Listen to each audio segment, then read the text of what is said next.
Oh my god.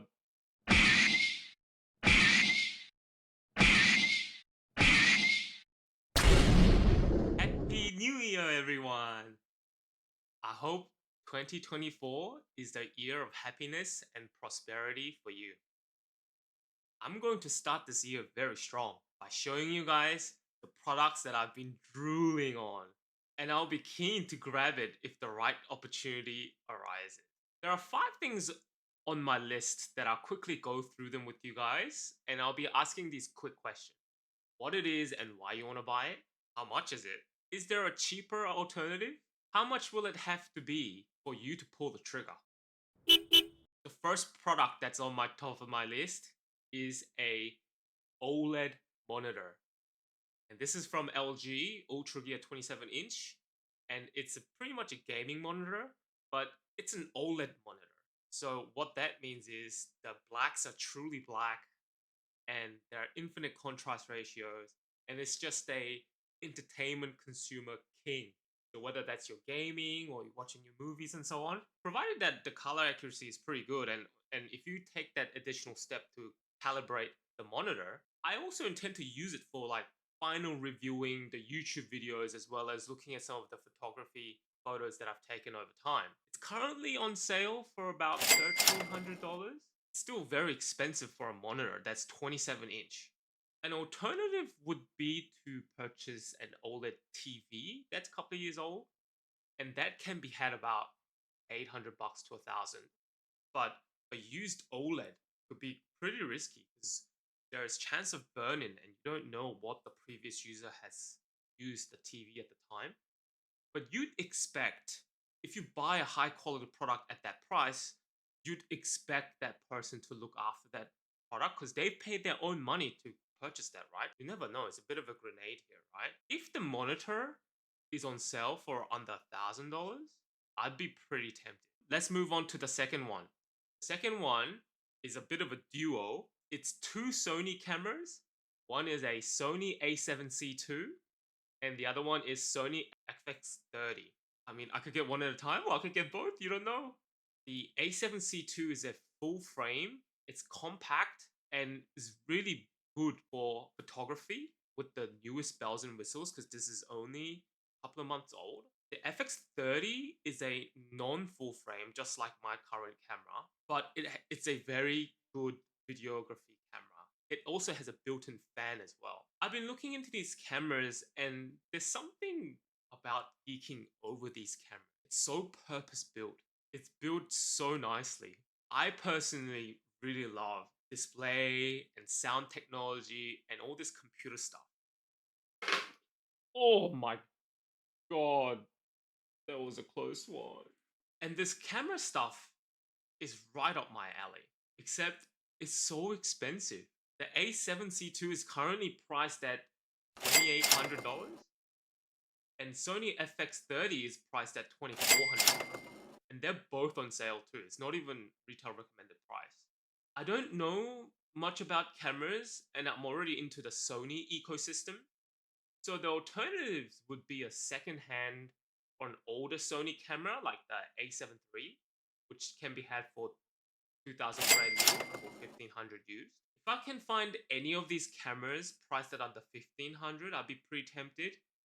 But I know my current camera, the ZV-E10, does everything that I wanted to do at the moment. So I'd probably be better off buying more lenses. Moving on, the third on my list is a Sigma 24 to 70 millimeters f2.8 art lens for Sony. This is basically the one lens to rule them all.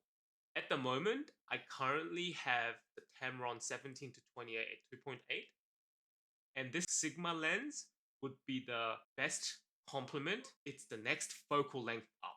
It's currently on sale for about $1,400. On an alternative would be like the Tamron 2875 2.8, which can be had for around 1,200 brand new or 800 used.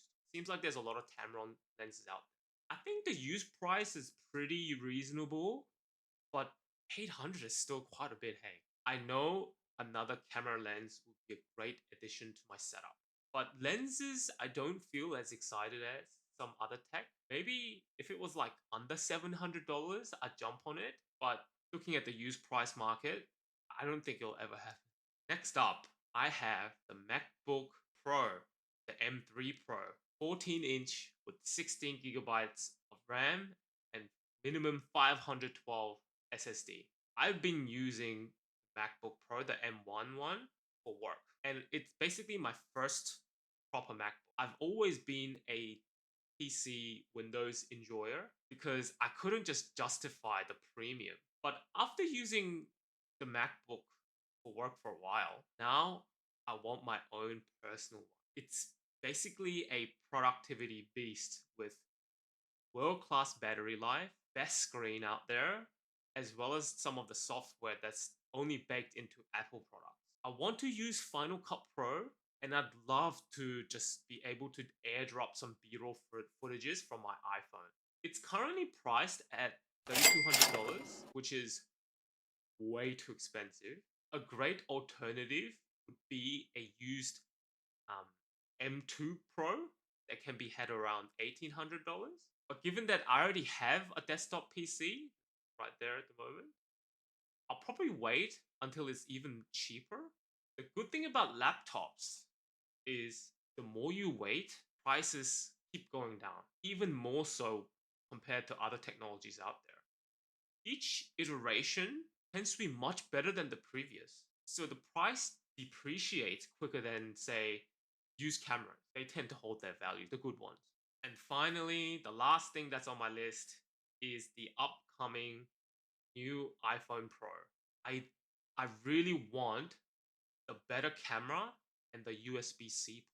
The transfer speed and the compatibility of other USB-C products like accessories alone is worth the purchase, I reckon. And smartphone videos and cameras are so good these days with the AI post-processing and everything that it would be great B-roll or extra camera for my YouTube.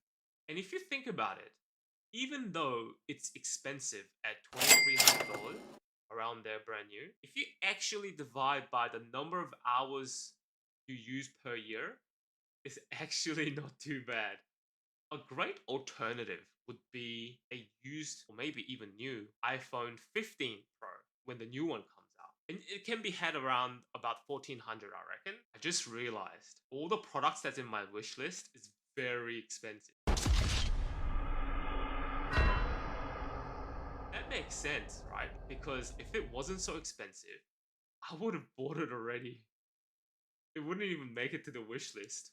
I really want to tie these up as a reward for achieving my goals throughout. So once I've achieved a significant milestone, say for example, I got a promotion at work or I got 100 subscribers on YouTube, for example, then I might treat myself, but I'll time the sale. I'll wait until the sale event goes on and then I'll grab it.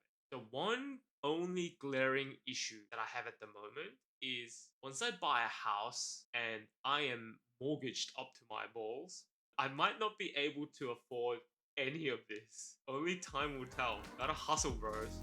That's it for today. I really hope you enjoyed this episode. I'll catch you in the next one.